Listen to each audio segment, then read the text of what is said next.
we have one more young Indian with us today as part of the Voice of the Young segment. Hello, everyone. Good to be back. Right now, we have with us Sreoshi Das. I hope I pronounced her name correctly. Let's listen to her. Over to you, Sreoshi. Hello, everyone. I am Sreoshi Das. I am a 22-year-old. I think I graduated last year from Presidency University, Kolkata, with a major in economics. I hail from Kolkata. I've spent all my life there, but I spent a year in Hyderabad working as a project manager in a project in an educational policy action project. So I spent my 6 months there for field work. After that, I moved back and worked on the theory. And right now, I'm pursuing my post-graduation in population studies from International Institute for Population Studies in Mumbai. I am right now in my hostel. From there, I'm taking this interview. And yeah, I have been transversing the field of public policy and development studies. So being an economics graduate, it was a very dicey period for me to figure out where I want to go from here. If it is theoretical economics, if it's econometrics, but I think what interested me the most was I wanted to work in development sector. Like my interests were around the areas of gender, class, caste, and the other nuances of how the interplays of intersectional aspects of development. So after a lot of deliberation and a year of taking off to realize what I want to do and if I want to be in the if I want to be in academia or not. So I just went for a research institution because I aspire to eventually go for further higher studies for a PhD possibly. So right now I'm in the field of demography and I eventually want to work in development sector and public policy. Okay. Yeah. Wonderful. Let's continue. What is it about demography that attracted you? So, sir, my background so I have always been very interested in the theoretical part of like sociology and economics and political science. If anything, I have always had a little bit of reservation when it has come to numbers. But when I started working last year, when I went to field and I started looking through literature, I realized that the kind of and like the work that's happening today and the fields that I aspire to emerge in is very indispensable without knowing how to work with data. Like data is has become so paramount in social science research for initially our perception entails that social science is much more theoretical. It's about reading and it's theory and it's associated with rote learning in our society a lot of times. Yeah. But when I delve deeper into it, I realized that I think numbers have more relevance in social science than any other field right now. Without knowing how to work with data, we are not able to do anything productively. Everything is vague until the point it's quantitative and it's empirical. So since I had that, honestly, it was sort of a challenge for me because I figured that I want to go somewhere which is challenging for me. And so I took it up because other options I had was going for a master's in public policy or development, which in India is much more theoretical than it is empirical. And I just wanted to see if I can learn I felt like sociological aspects are something that I do on my own. I learn on my own a lot because it's interesting to me. And I am a little bit scared of numbers. But then I also realized that without knowing how to work with numbers and I think that comes from my economics undergrad. I realized that without knowing how to work with econometrics and everything, I wouldn't be able to become as successful as I aspire to be. So that's the reason I went to demography initially to learn how to deal with huge data and translate it into policy projects and everything. So my dissertation starts from next semester. I am hoping to see some policies and how they have affected the demography. I also have an interest in psychology. So that's another thing that I saw, that psychology and demography has a lot of intersections of working, and public health and biostatistics are really important. aspects that we can study from here. So all in all, I thought like this course was something that fit all my, like ticked all my boxes. So I Wow. went. And when you went there, did it really fit all the boxes?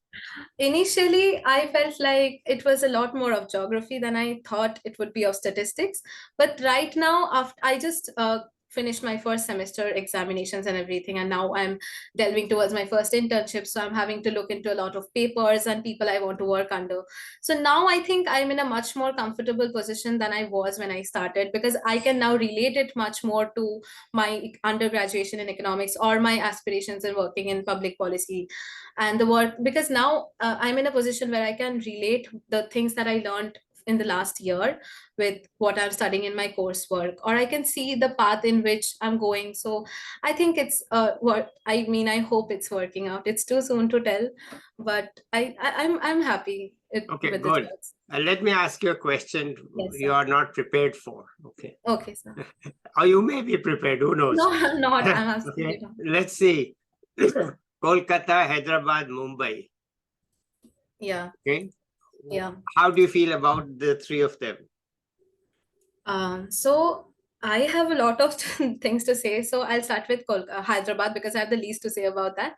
I have spent 7 months there, and I was not really excited to go to Hyderabad because I have always wanted to come to Mumbai. Like I was 10 when I first came to Mumbai, and I thought it was the loveliest city in the world.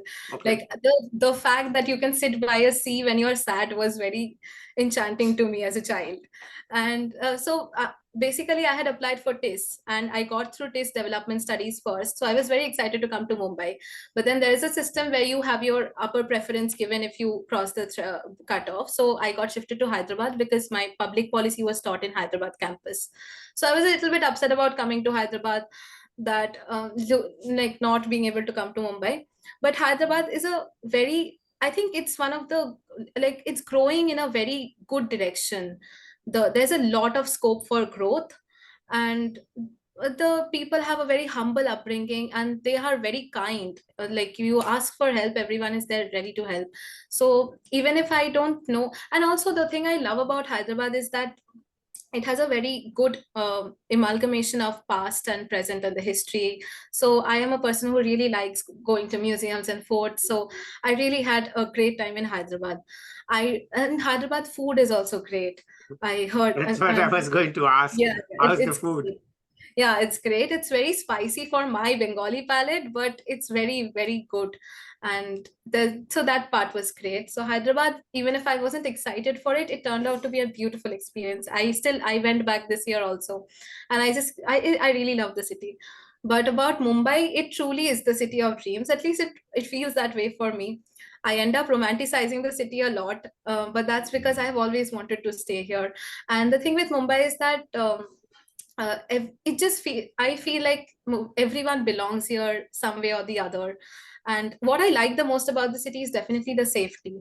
It's like all the other cities I've lived in, which even compared to way better than Hyderabad, I would say there's a lot of women's safety here. And I think yeah, even at we are like, even if you go out at night, police officers are always there on parole and you always get transport. So that way I really like Mumbai a lot. Plus there's something bigger than, I really love Marine Drive. There's something bigger than yourself when you sit by the Marine Drive. About Kolkata, I feel like Kolkata is a city I wish I could stay in there forever. But the truth is that ideally the situation in Kolkata is that it used to be the educational hub of the country, and it used to have, like it used to be such a booming center. But right now the situation is that most of us don't really get to stay back in our hometowns once we leave it, because it's somehow the industry has changed, the industrial situation has changed, and other cities are doing way better and we all get better opportunities when we go outside. If I eliminated that part of opportunities, I think Kolkata is the best city in the country, because I don't think that the perfect amalgamation of culture, like the way that city appreciates and upholds culture as its most important driving factor. I think that's the best way. I don't think I would have had the childhood I had unless I was born and brought up in Kolkata. Like everything is very appreciated there. From like every child who's born in our homes is usually sent to either learn dancing or music, and reading is so appreciated. So the priorities of what is expected out of life is very sorted there. But then yeah, that's so it is a very lazy, it's like I'd like to call it a vintage metropolitan. So it's like that. So I Okay. read. Is Yeah. this what they call Bhadralok? Bhadralok is actually a little bit classist, but it's actually the upper class educated men. And yeah, Bhadralok culture is basically like that. You know, you sit with, you wake up in the morning and you sit with a newspaper and you have girls in your home practicing Rabindra Sangeet. So it's that kind of a picture. So yeah. Okay.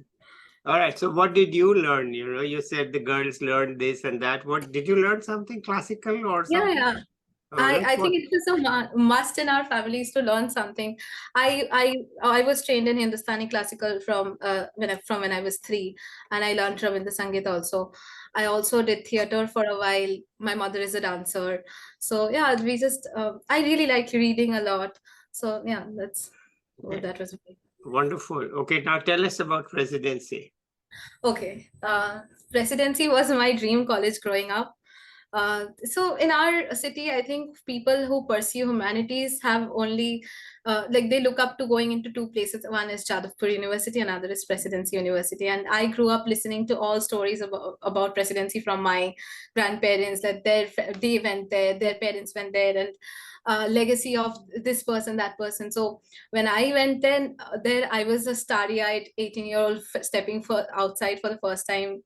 And I went to the department, and I remember the first time I stepped in, I just walked into an a field with pictures of Amartya Sen and Bimal Jalan, Amyo Bakchi, and all of them. And I was so intimidated that where have I come? But then, and that was also the year Abhijit Banerjee got his Nobel Prize. So it was very daunting, and it still is, because whenever I tell people that I'm from economics department, I'm from presidency, there's a certain kind of expectation they have, and I'm like, no, we are nothing like them. We are not.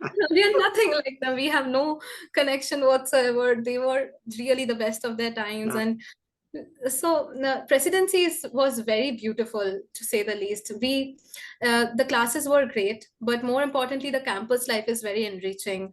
It is a very politically driven, like it is a very political campus in the sense that it has its own voice, and we are expected to have opinions, and we are expected to fight for it. So it's very hard for you to the politics, in the sense, not really party politics, but you are expected to have an opinion on Yeah. almost everything. So Yeah. that's something that I've come to appreciate. Okay. I think if I were somewhere else, I wouldn't have had that distinction of the fact that everything personal is political. Like I go to other places, and I don't think that it's encouraged in a lot of places. So Yeah. that is one thing I'm grateful for, that they taught us to have that voice and Okay. everything. And yeah, so and there was also a lot of opportunities and encouragement to develop yourself as a person beyond just the academics, like singing, dancing, theater, whatever it is. There's always a room for everyone. Yeah. And another thing that happened in presidency, I would say personally for me, is that it taught me what class privilege is, and it taught me to recognize my own privileges. Yeah. That before that, I think if someone would have told me what social capital is, I would have denied that. No, it's not like that. I also came from a very middle class background. But then I went there and I realized that even if I do come from middle class background, I do have a lot of privileges others don't. So that way, I think it humbled me down a lot. Okay. Wonderful. I mean, I've also heard lots of stories about presidency. One of Yeah. my classmates or one of my colleagues, when I was doing my PhD in the US, was from presidency, and he used to say, "Listen, Subodh, you guys, you don't know anything. We know everything from presidency because you guys, you just do exams and get good marks, but we really learn." Yeah, we are forced to learn. I Right. don't think, I It- don't think that it's the same anymore. I wouldn't know, but still it has retained a lot of it. Like Yeah, the culture is still there. yeah. So, Okay. yeah. So how did you feel? Did you have field experience in Hyderabad when you said you went Yeah, to the yeah, field? yeah, yeah. Or which field did you go to? So I'll just describe my work in a bit. I basically, it was supposed to be an educational policy action project where we took, our work was with two of the government schools, three government schools, where in a very posh locality in Hyderabad called Banjara Hills. So Yeah. we basically looked into those government schools and their children, and the children were mostly children of migrant laborers who were settled in that area. They were mostly, some of them were Telugu speaking. I Hmm. am not a Telugu speaking person, but that's the first thing that I had asked when I was approached for this project, that I think I will have a language problem because I don't know how to speak Telugu. And my supervisor, my guide from TIS had told me, Dr. Rishita Sapra, that she had told me that I don't think you'll ever face that problem because most of these people are not Telugu speaking. They're They're Hindi migrants. speaking. Yeah, Yeah, they're they're migrants. migrants. Yeah. They are migrants. So you Yeah. won't have, as long as you know how to speak Hindi, you will be fine. So basically, so it was an FLN project, Foundational Learning and Methods. So we basically tried uh, developing different kinds of materials and methods to educate the children. So basically what we saw was when the COVID had begun, there was a huge gap of education in these children. The schools were shut down for 3 years and they basically learned nothing. So the first day I went there, I realized that the knowledge of a first class student, like a standard 1 student and the standard 5 student, is literally the same. Yeah. None of them can read anything. Yeah. They can't, yeah. So that was when it hit me that okay, they haven't studied for 3 whole years and they are stuck in the same place. Even if they did study anything before COVID, with the lack of practice they have forgotten it. They don't know anything about it yet. So that's when we realized that we need to start working on in a some way which is not basically the way rote learning is done. So we Yeah. used to so we there were a lot of research we did on how other projects have worked, and we tried to employ those, like uh, painting or beads, including beads into the project to teach them counting, then clay making. So we were trying to build their other senses up to implement, like if reflected in their academics. We did that for the project started from September and we did the field work till December. So there was a baseline. Took their first like at the position they were in. Then the first month we did some exercises. There was this entire, we used I like from in the beginning of the month we used to sit and develop a month chart of what we are going to do which day, and then I used to go to the field and make sure that I do it. So one of the instructions that I had gotten was not to be a teacher, but to be a facilitator.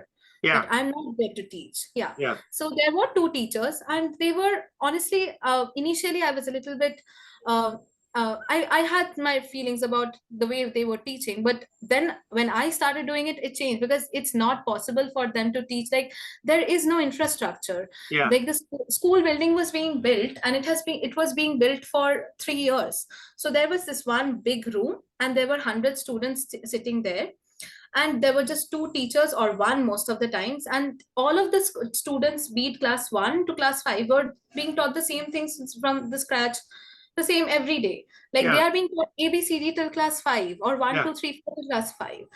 And it's a ruckus. I think the only reason why those kids at all came to school was for the food, Yeah. the food they used to receive. So Yeah. it was a huge challenge, honestly, to teach. And we also had different aspirations from different grades. For the ease of conducting, we had divided into two halves.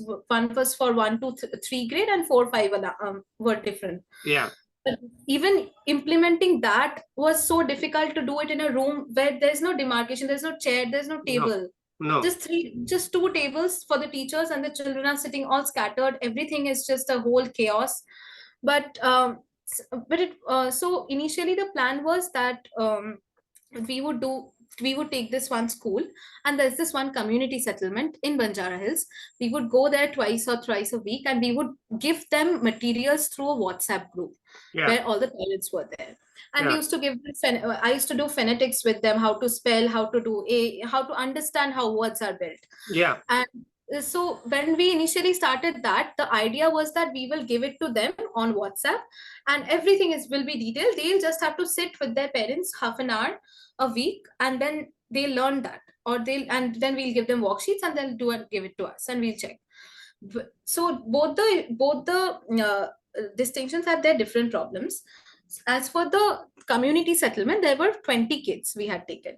The problem that we faced with the community settlements is that we had expected that basics would be something that parents, the fallacy was in the expectation that we expected that the parents would be able to translate what is being taught to their kids as a facilitator, but that failed.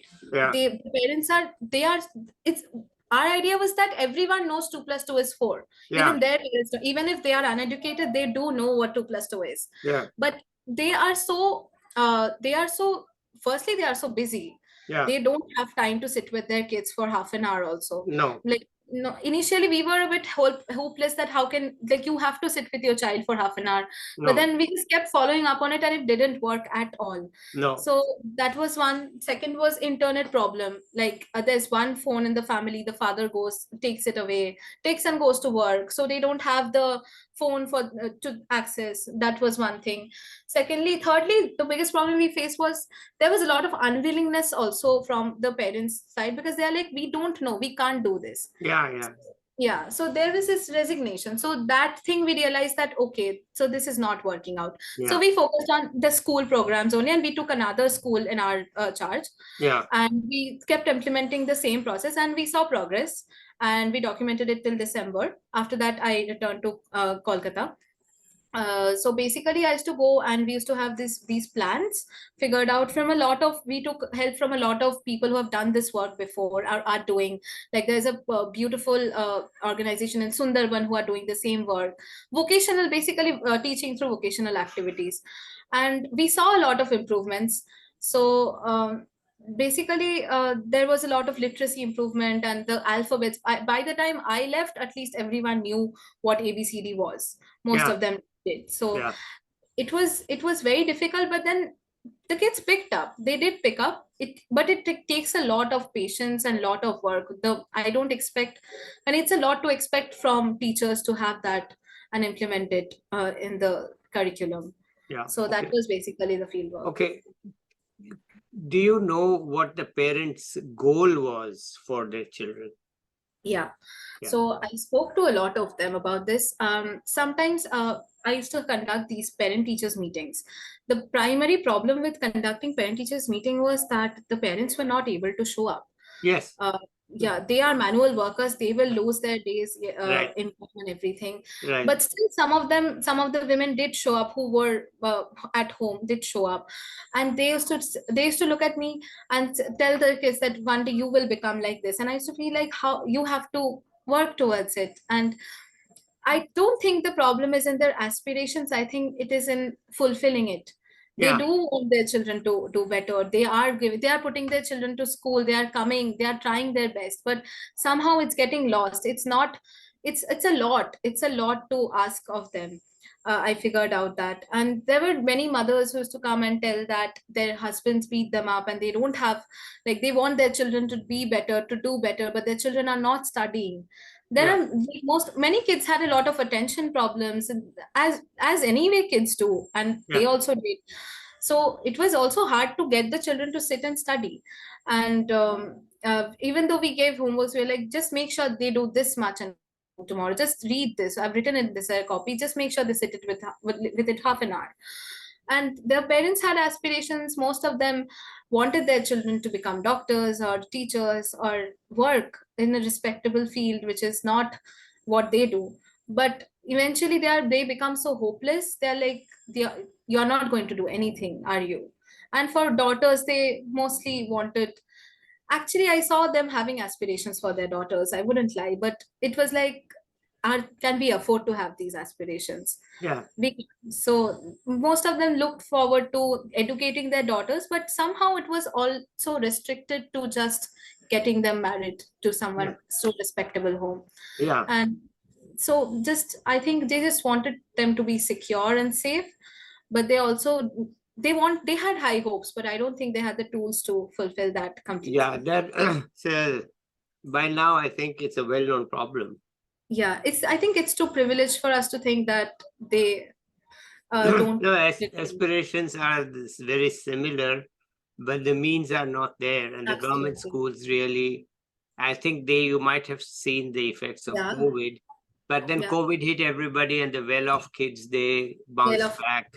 But absolutely. the poor kids, it's really very, very Yeah, sad to see, how can you hope to do well in the future when the kids in fifth grade, they don't know what the first grade kid knows. What is the hope? absolutely. There is no hope actually for True. that, because by the time you are in fifth grade, if you don't even know 2 + 2 = 4, then what will you do? You can't really proceed in modern life. There's just Absolutely. no way. I mean, you can only do informal sector labor type work, and that's Yeah. it. Anyway, we can discuss that in some other forum. Thank you so much. Anything else you want to add? Oh no, sir. Yeah, that is it. What about your own future and tips for some youngsters, younger people? Let's have that. Uh, okay. So first, to answer your first question, my future, I think it's very simplistic to sound, but I am not a very ambitious person. I do have goals and aspirations, but I don't think I have huge aspirations in life, but I really want to be happy. And I'm a person who stays happy if I like taking pictures a lot. I like going out a lot. I'm a traveler. So I like visiting places. So I just hope that I can give back to the society in some way, because I think the society around me has built me up in to become everything I am. And I'm That's grateful to my parents. presidency. That's presidency talking. I think so. Yeah, that is residency talking.